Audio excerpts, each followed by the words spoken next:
In a nation built on the promise of opportunity for all, why do so few hold the majority of the wealth?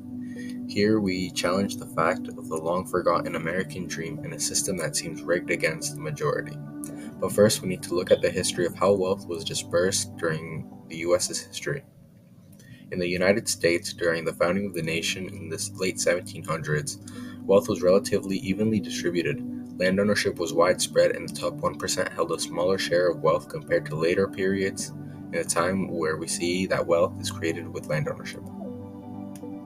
In what is now referred to as the Gilded Age, we saw the rise of banking and industry that came with the United States Industrial Revolution. The top 1% accumulated immense fortunes, leading to a significant gap between the rich and the poor. Efforts to combat this imbalance came in the rise of labor unions and progressive movements. In this time frame, we see that wealth is created with industry and natural resources. In the United States, with the stock market crash of 1929, came the Great Depression. It brought massive unemployment, poverty, and social unrest, affecting almost every country in the world. In the 1930s, the United States experienced an economic depression and an agricultural disaster. It was a great drought. People were not able to make a living on their farms. They began moving other places, looking for new lands to live on. People were in dire straits. World War II also reduced the wealth concentration. War effort measures such as diversion of resources, rationing, and increased taxation led to short-term hardships.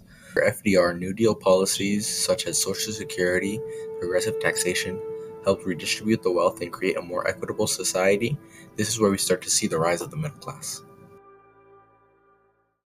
The divide between the rich and the poor was incredibly stark in this country. The top 1% would bring home 20% of all of the income. But then look what happened. We kind of fixed it. We taxed the super rich. The working class organized and rose up, fighting for fair pay. And by the 1980s, it was more like 10% of the income went to the top 1%. But watch what happens next. We're going back.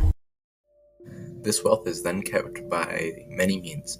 Buying out land, overseas investments, tax loopholes, and even some elite institutions such as private schools or universities. The elite often have preferential access to prestigious private schools and universities, providing their children with superior educational resources and networking opportunities. These institutions often cater to the needs and interests of the 1%. They focus on skills and knowledge relevant to high-powered careers in finance, law, and business. Legacy admission policies at elite universities give preferential treatment to children of past alumni, further solidifying and creating a cycle of wealth and privilege. But education is also a tool of elites to maintain power. So, if you think about the Ivy League institutions, like Yale, for example, or Harvard or Penn, all of those kind of institutions, their admissions process is often based on, did your parents go there, right? And so that's a way to protect wealth, right? It's not to necessarily open up those universities to someone who got a perfect SAT scores or whatnot. Opponents say that it de-incentivizes work and investing, considering that high taxes may lead to a reduced effort and risk-taking. Some even emphasize individual responsibility and say that, in effect, individuals are responsible for their own economic fate. Concern about de-incentivizing work are overstated, such as a society can foster greater motivation and innovation. Some aspects can't be decided by a person. Sudden illness can leave a person without work and in medical debt that can affect a person's economical fate. My clients are associations, organizations, special interests, in fact, indeed, some citizens. I am not registered. I believe I'm not currently registered as a lobbyist. I had 2 clients that I was doing lobbying for. These powerful people lobby the government to keep the status quo. They support candidates who they know will shape regulation in ways that will benefit their business.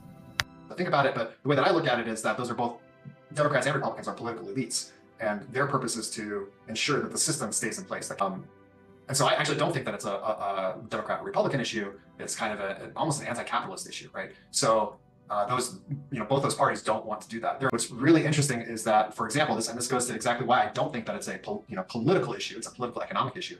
Is that under Bill Clinton, the Democrats passed almost all of the financial reforms that the Republicans wanted to pass. That goes to show that it's yeah, the Democrats and Republicans don't see eye to eye on things, but they both have a shared interest in maintaining their kind of elite status.